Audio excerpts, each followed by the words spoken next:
How to verify LinkedIn account. It's a very simple and a quick process, so let's get into the video. Let me head over to one of the article which is going to guide you with a step-by-step process on how you can verify. So this is one of the article which is going to help you out.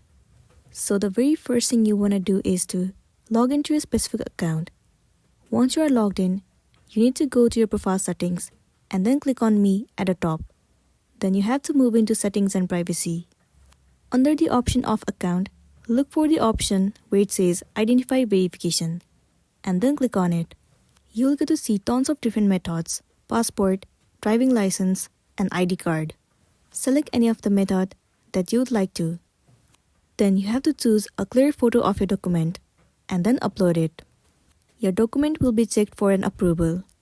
It usually takes a few days, so all you want to do is you have to wait for a couple of days. After the document gets approved, your LinkedIn account will get verified and then you'll be good to go. So that's all for today, and this is simply how you can verify LinkedIn account. Make sure to smash the like button and consider subscribing if you found this video helpful. And if you have any queries, you can drop it down in the comment section below. We'll see you in the next one.